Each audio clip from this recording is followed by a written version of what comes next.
Irmãos, queridos, abram suas Bíblias, o Evangelho segundo o apóstolo João,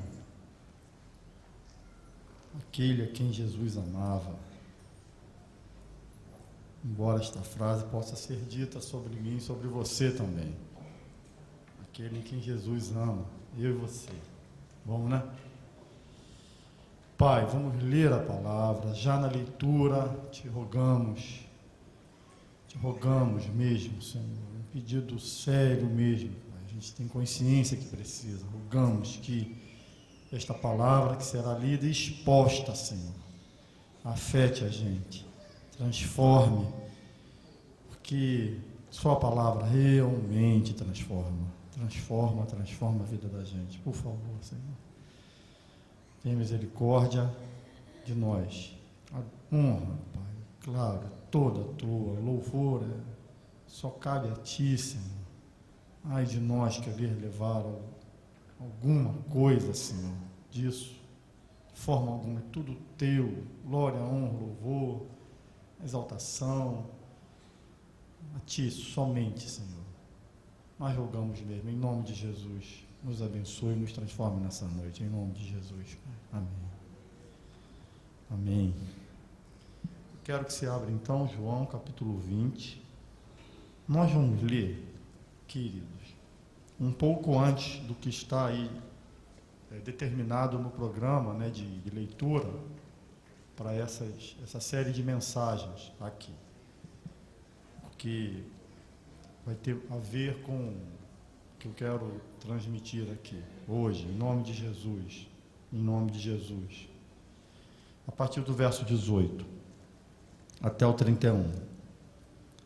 Então saiu Maria Madalena anunciando aos discípulos: vi o Senhor, e contava que ele lhe dissera estas coisas.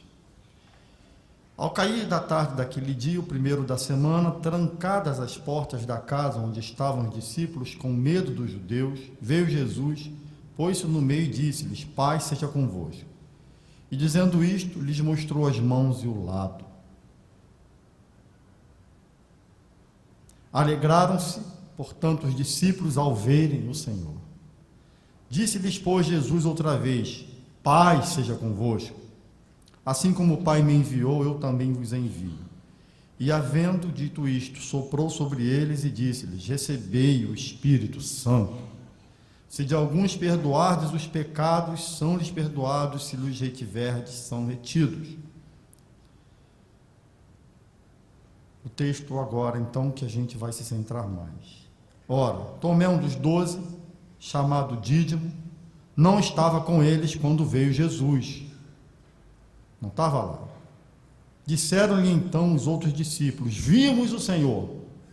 Mas ele respondeu: se eu não vir nas suas mãos o sinal dos cravos, e ali não puser o dedo, e não puser a mão no seu lado, de modo algum acreditarei. Passados 8 dias, estavam outra vez ali reunidos os seus discípulos, e Tomé com eles. Estando as portas trancadas, veio Jesus de novo, olha só, pôs-se no meio e disse-lhes: paz seja convosco. E logo disse a Tomé: põe aqui o dedo e vê as minhas mãos. Chega também a mão e põe-na no meu lado. Não sejas incrédulo, mas crente. Respondeu-lhe Tomé: Senhor meu e Deus meu.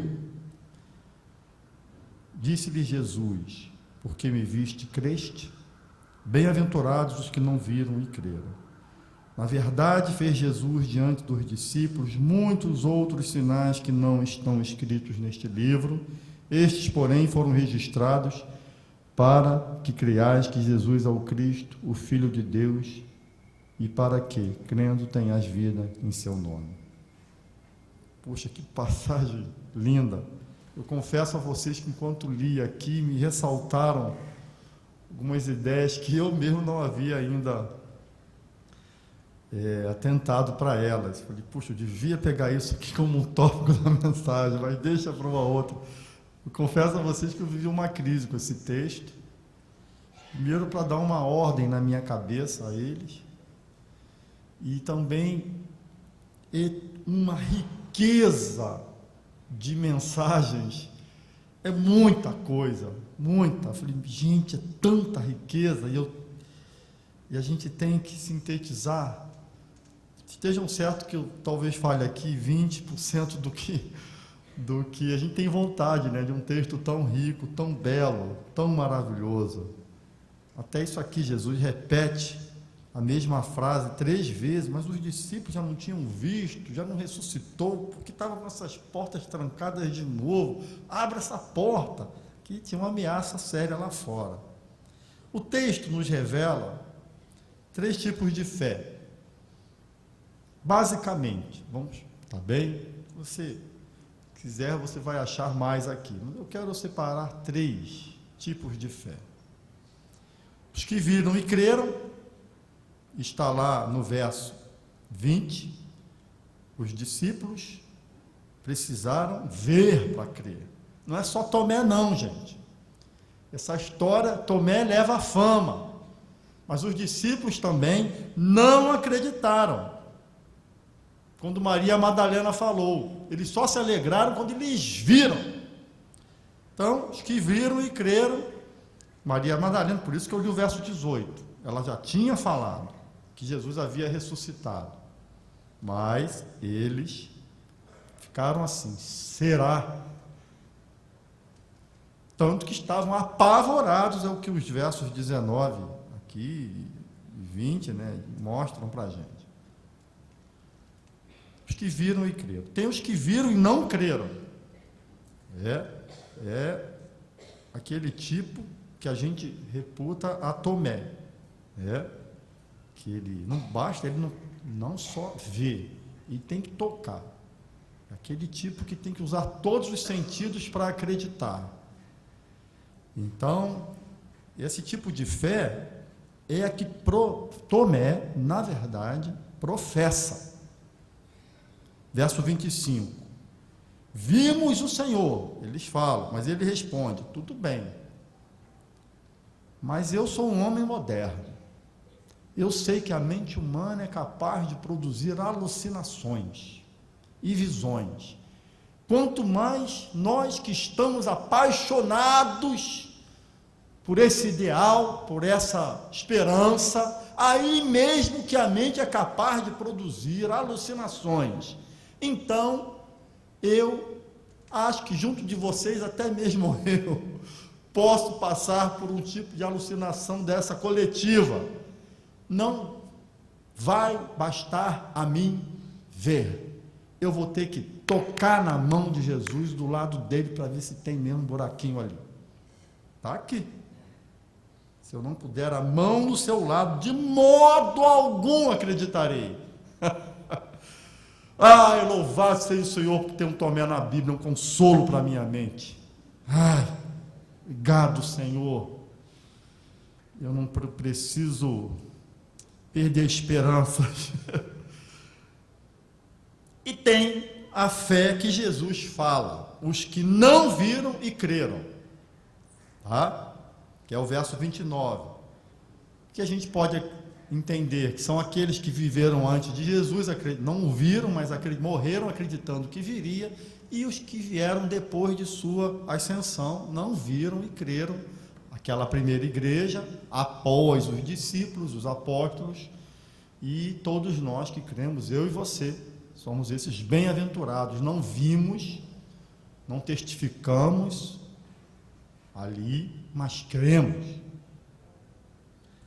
Tem várias lições nesse texto, eu vou tentar trazer algumas aqui, são maravilhosas.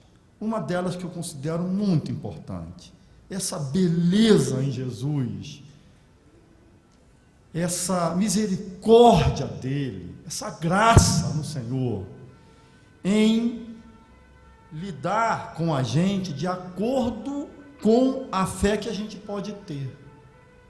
Ele nos trata de modo tal a aproveitar a fé que a gente pode ter, e ele trabalha a gente assim, trabalha a nossa fé desse modo. Então, vejam só, Jesus não se aborreceu com os discípulos, desta vez não é verdade? Por tê-los encontrado apavorados, ali, amedrontados, mesmo tendo-lhes demonstrado que ressuscitaria. Ele ensinou, ele enfatizou, antes de morrer ele disse que ia acontecer.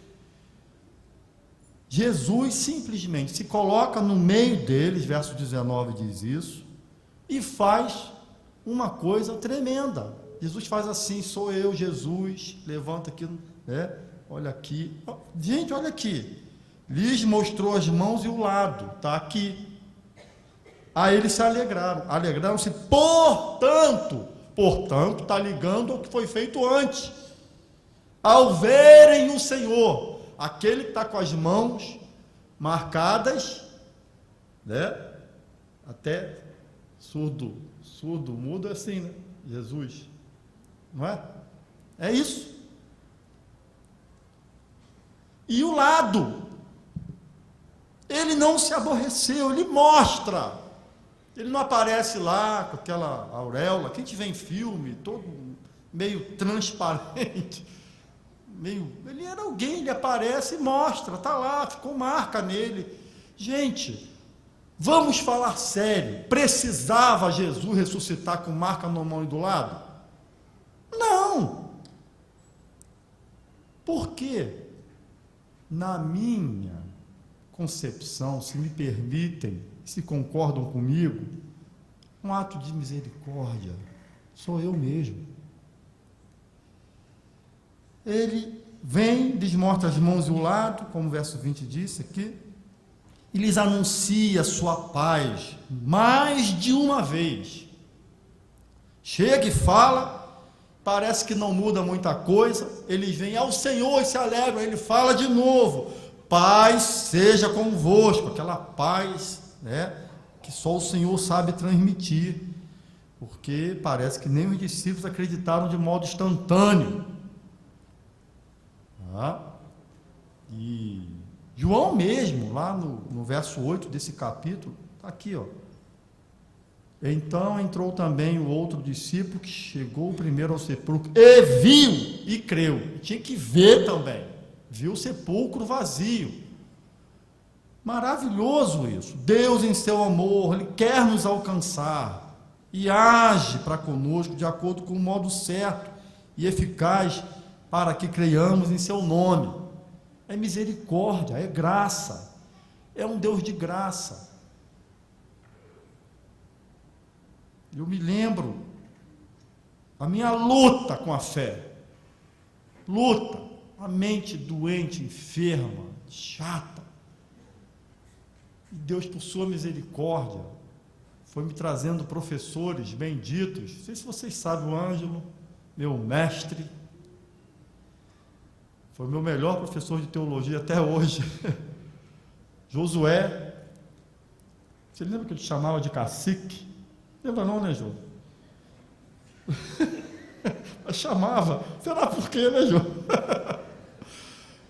Me deu aula de seitas e heresias, 1981, 82, não é isso, Jô? Nem lembra, né, Jô? Melhor não falar, né?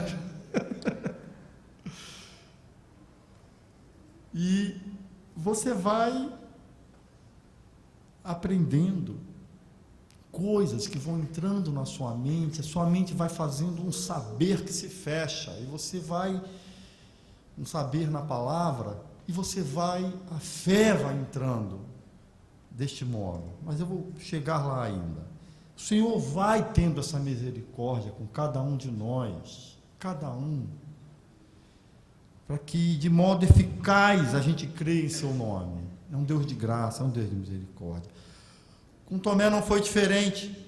Como eu disse, não havia muita diferença entre Tomé e os outros apóstolos, que de algum modo todos tiveram que ver para crer.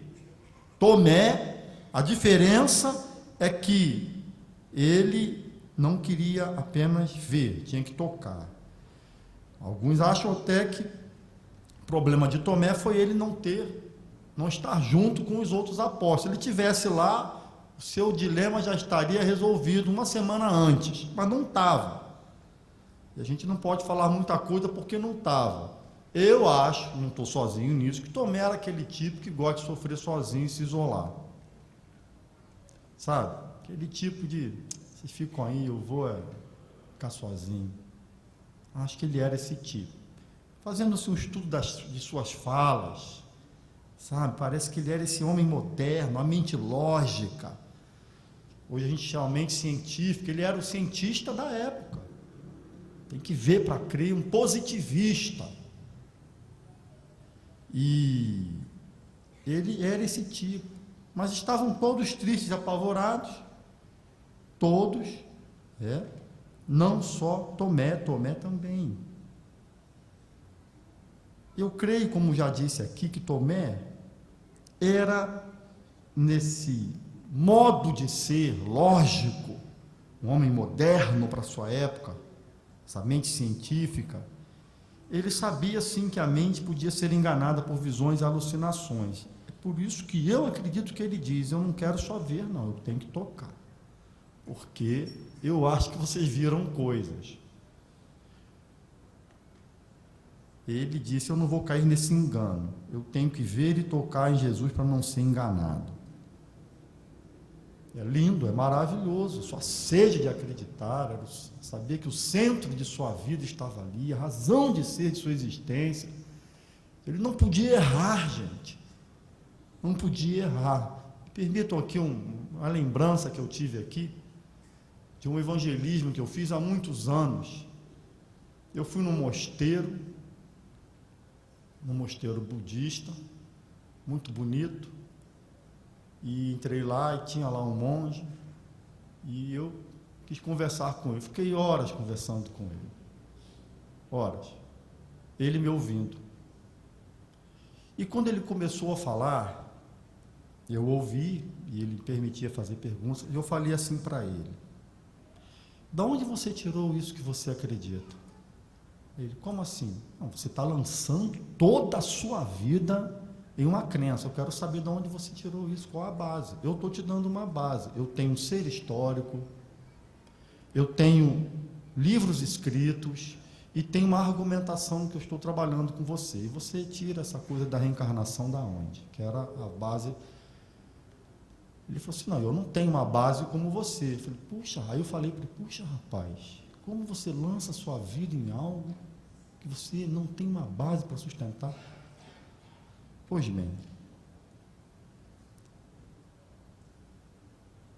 Jesus, em seu amor a Tomé, também não se aborrece com ele. Jesus, quando ele falou lá: se eu não vir nas suas mãos o sinal dos cravos, ele não puser o dedo e não puser a mão do seu lado, de modo algum acreditarei. Jesus estava ali ouvindo isso, porque Jesus, por sua misericórdia, lhe mostra os lados e as mãos e diz: olha que bonito, põe aqui o dedo. Gente, vocês não acham isso espetacular da parte de Jesus? Põe aqui o dedo e vê as minhas mãos. Na narrativa a gente percebe que ele não tocou em nada. Pela narrativa é tão direta que Tomé logo responde: Senhor meu e Deus meu. Ele tem, aliás, fala de Tomé, né? Ele dá uma resposta mais extraordinária que os outros apóstolos, gente. Os outros ficaram alegres, mas aqui, verso, só um minutinho, verso 26, estando as portas trancadas. Se alegraram, mas a porta ainda estava trancada. A resposta de Tomé é a resposta que todo mundo tem que dar diante da evidência da ressurreição. Senhor meu, Deus meu, que coisa linda, maravilhoso. Tomé, de qualquer modo, precisou de evidências para acreditar. O terceiro grupo precisou. A fé sempre precisa de evidências. Guarde essa frase que eu vou explicá-la. O terceiro grupo, o grupo dos que não viram e creram, são os que passam a crer a partir de outra evidência. Não a evidência de ter visto, mas agora, para crer, não seria mais possível constatar-se pessoalmente que Jesus ressuscitara. Mas o que agora seria a evidência e que irá e gera a fé, a mesma fé daqueles que viram, a mesma, é justamente a pregação do que fora evidente aos olhos dos apóstolos. Agora eu não vejo, eu ouço daqueles que viram. E por um modo extraordinário, espiritual, ação do Espírito Santo, eu que não vi, mas ouvi dos que viram, e do próprio Senhor, eu apenas ouço. O poder que transformou aqueles é o mesmo que me transforma, porque eu ouço. A fé virá pelo ouvir a pregação da mensagem dos que viram. Essa é a forma que eu retraduzi Romanos 10:17. A fé vem pelo ouvir. Ouvir o quê? A pregação da palavra de Deus por aqueles que viram e testemunharam. A fé vem pelo ouvir. A pregação dos que viram, dos que estavam lá, e do próprio Senhor, dele mesmo. Por isso a fé não é um salto no escuro, quanto ela precise de evidências. Essa evidência é justamente o que fora testemunhado e registrado e que é visto e entendido como digno de confiança. É a fé em fatos cuidadosamente preparados pelo Senhor, estão na sua palavra, que tornam a fé cristã sem igual. Tem uma história por trás de si, uma história milenar, desde o povo de Israel. A lógica da fé cristã é extraordinária, conquanto esta lógica também, por si mesma, não converta ninguém à fé. Ela tem uma lógica que fica evidente apenas porque o Espírito Santo me revela assim. Que não é algo que você possa argumentar filosoficamente. Agora você vai comer. Realmente eu não tenho mais argumentos com você. Eu, a partir de agora, então, me torno um cristão. Você me venceu. Não adianta. Eu já me lembro na época de faculdade, eu evangelizando um rapaz, amigo meu. Ele falava assim para mim. Eu conversava algumas coisas, enfim. A última parte do diálogo foi exatamente essa. Aí eu vi, poxa, tem uma coisa que não adianta. Se o Espírito não fizer, você vai gastar horas e não adianta. Ele falou assim: eu realmente não tenho respostas, eu só não aceito a sua. Eu falei, bem, então eu não posso fazer mais nada. Eu posso não sei orar para que Deus tire as vendas dos olhos. É realmente algo extraordinário. Porém, não é a evidência do que foi dito que gera fé, mas sem essa evidência não há fé. É o Espírito que vivifica o que é registrado, o que é falado em nosso coração, em nossa vida. A base da fé cristã é lógica, é histórica, mas é o Espírito Santo que nos convence dessa verdade. Mas tem que ser pregada, tem que ser anunciada. E assim como, guarde isso, por favor, assim como Jesus teve nesses momentos que a gente viu, essa graça, essa generosidade, esse cuidado em em tratar com cada um de acordo com a fé que cada um tinha. Eu e você precisamos fazer o mesmo. Eu me lembro há muito tempo, era propagado aqui no país uma estratégia de evangelismo,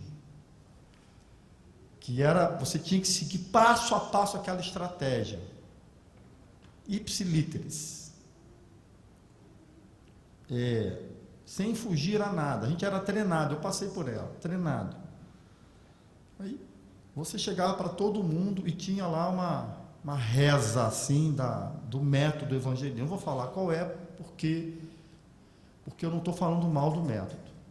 Totalmente não, só um pouco. Porque salvou muita gente. Deus é tão bom que teve misericórdia dos evangelistas.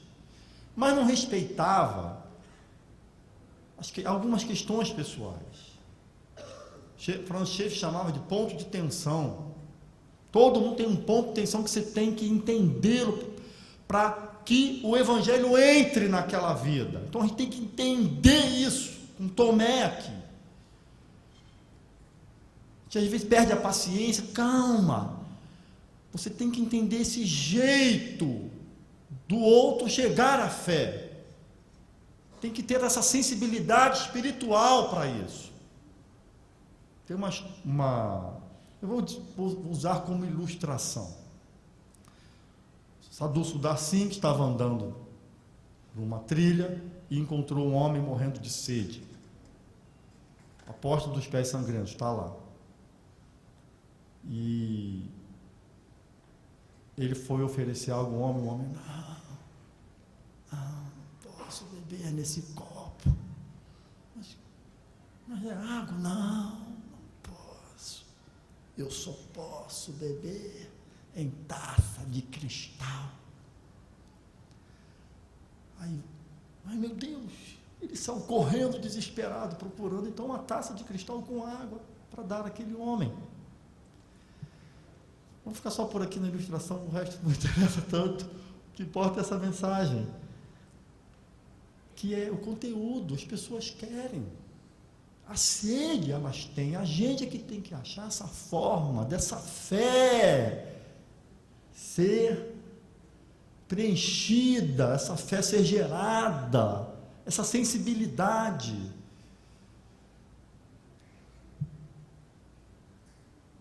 Esse texto é um texto missiológico, da gente pregar e, puxa, é isso mesmo.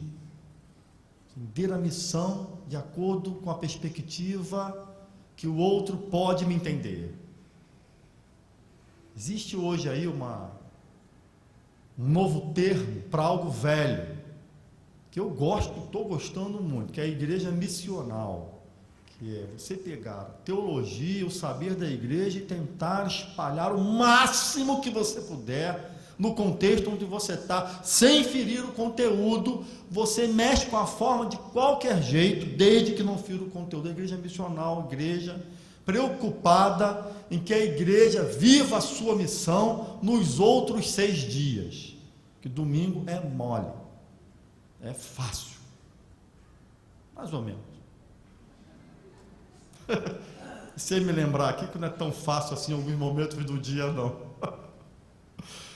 Mas os outros 6 dias, o tempo todo viver o Evangelho, para que assim a gente encontre formas de ser aceitável, compreendido. Ora, se eu for evangelizar uma tribo, vamos chamar de tribo aqui, heavy metal, eu sou um careta, eu não sei a linguagem dele. Não sei. E eles vão olhar para mim, pô, cara, aí, valeu, não estou entendendo nada que você está falando, não tem linguagem isso. Então, o que Deus faz com a gente tem que ter essa misericórdia para entender. Esse talvez seja um dos grandes benefícios de uma célula, que você leva um igual a você ali, você tem tempo para gastar tempo com esse que vai entender.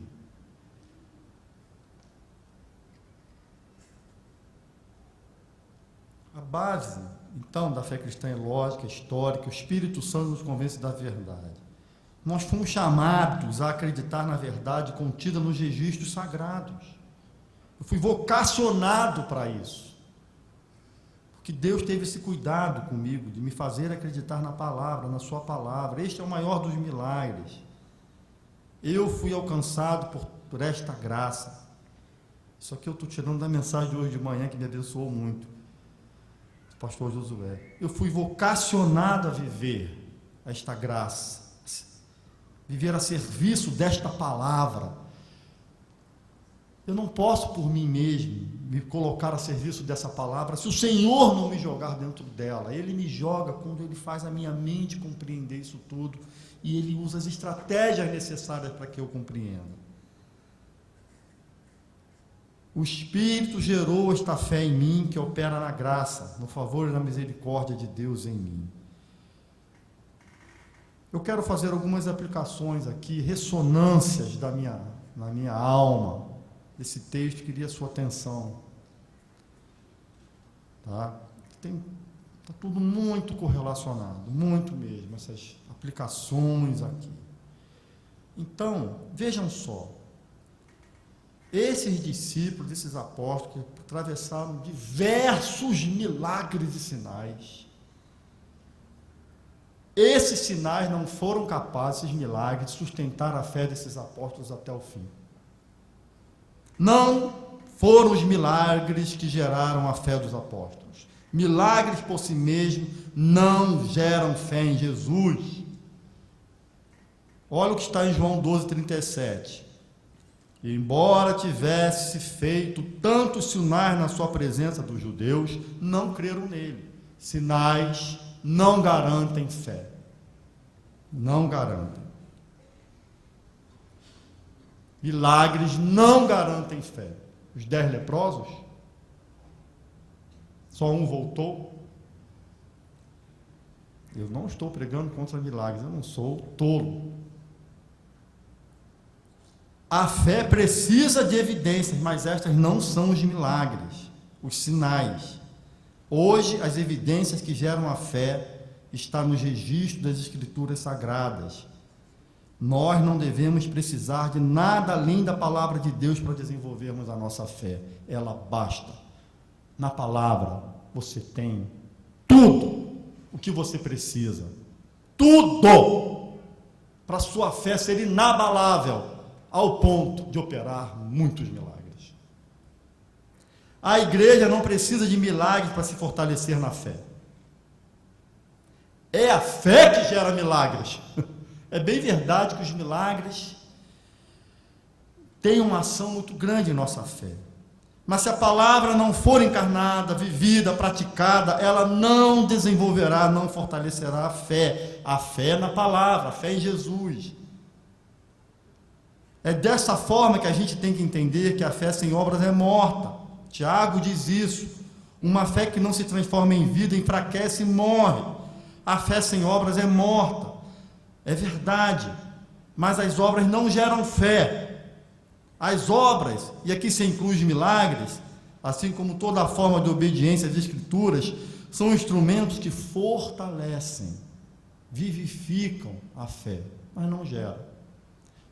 Por isso eu falei, eu não estou falando contra milagres, de forma alguma. Claro que não. Mas a fé é gerada pela palavra. Os milagres, eles, é inegável. Fortalecem, vivificam e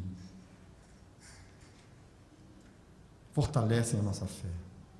Nem milagres, nem obras, nem dons, que são a capacitação dada por Deus para que as obras dos milagres aconteçam, geram fé. A fé em Jesus. Não geram. A fé vem pelo ouvir a palavra de Deus, é a palavra que gera fé, pois ela é viva. A palavra de Deus é toda a evidência que se torna necessária para que creiamos em seu nome e em seu poder salvador. Mas os milagres, as obras, o serviço, os dons mantêm a nossa fé na palavra viva. Não geram fé. Milagres, obras, dons não geram, mas são os sinais que acompanham os que têm fé. Estes sinais vão acompanhar os que creem. Concordam? Os que creem terão esses sinais como comprovação de que creem. Vão acompanhar os que creem em meu nome. Não é o contrário. Jesus não disse: quem crê em meu nome acompanhará os sinais. Os sinais é que acompanha quem crê na palavra.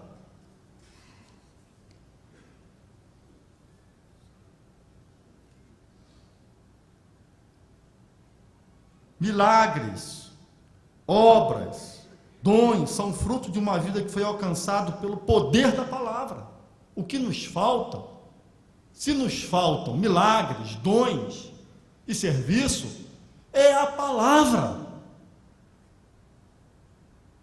Ao ouvir a palavra, o Espírito Santo nos vocaciona ao serviço, à vivência da vida cristã por meio dos dons.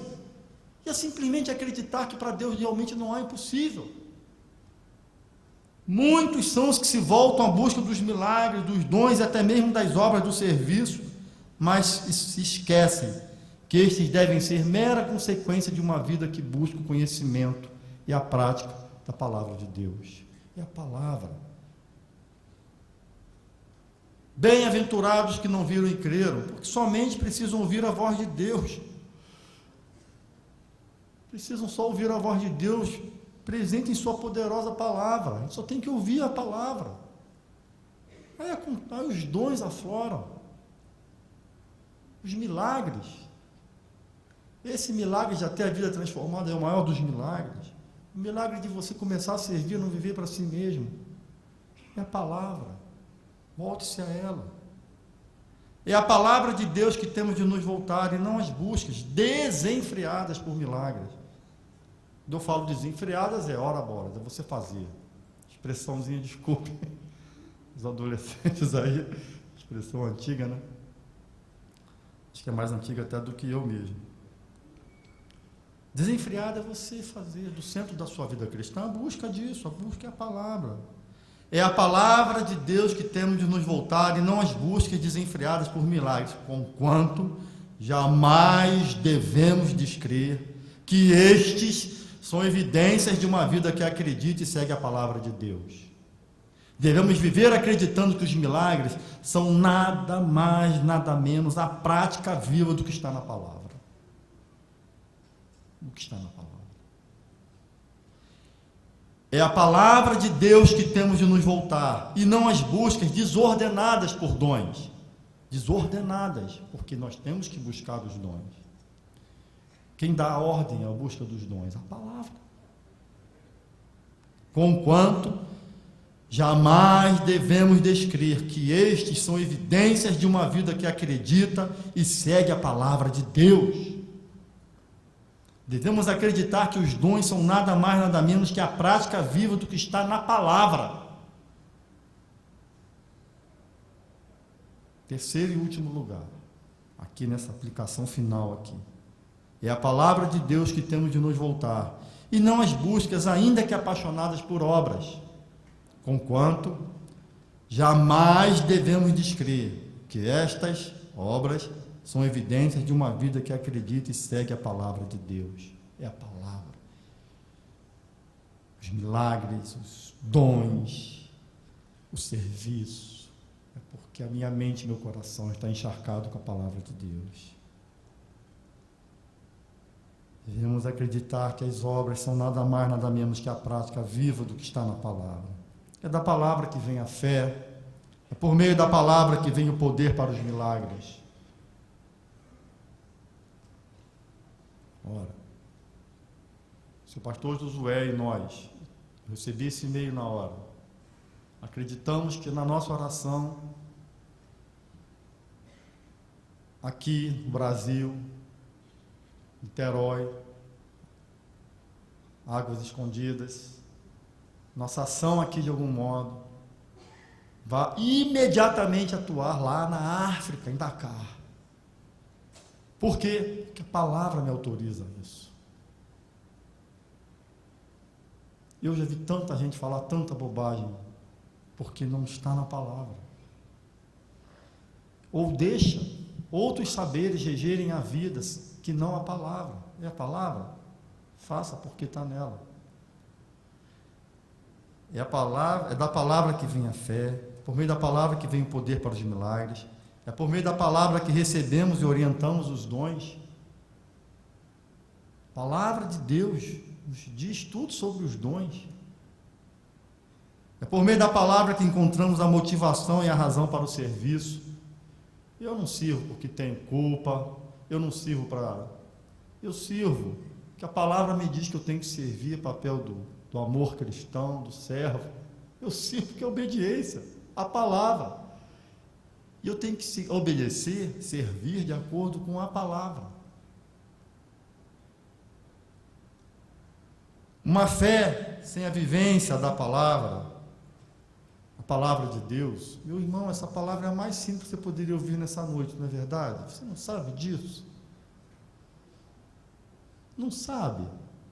Tem novidade aqui? Eu, honestamente, nem sei se seria capaz, talvez por não ser capaz, não quis fazer, não quis trazer novidade.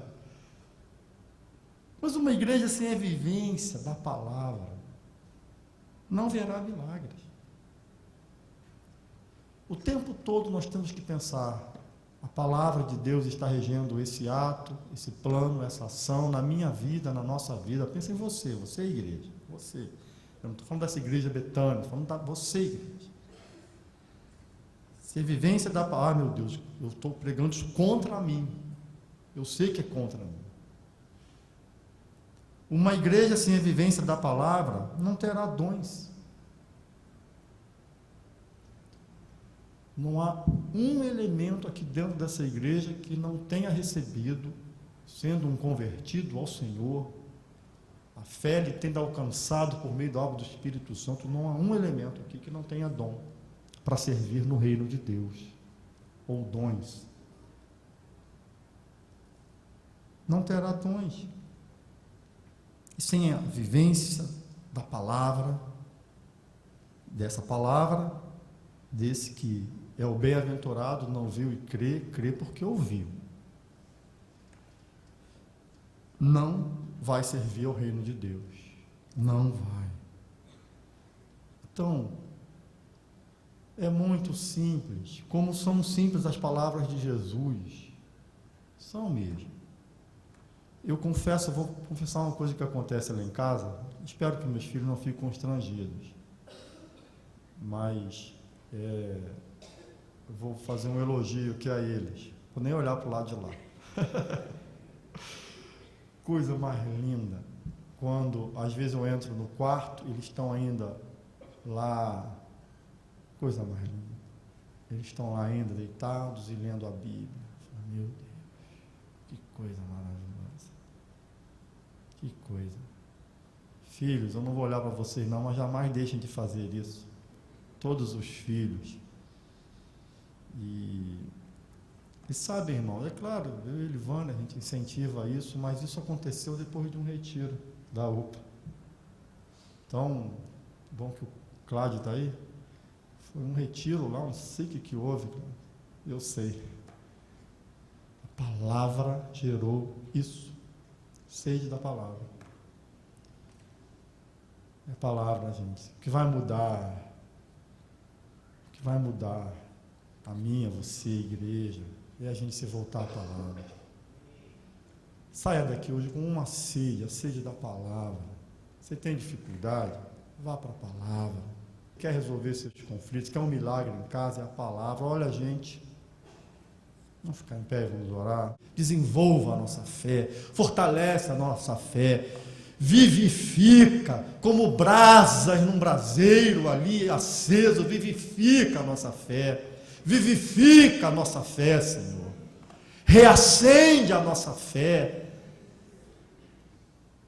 reacende a fé, Senhor, de cada um de nós na palavra, por favor, Pai, em nome de Jesus, para a glória do Teu nome, para Teu louvor, somente em nome de Jesus. Amém. Obrigado, Senhor.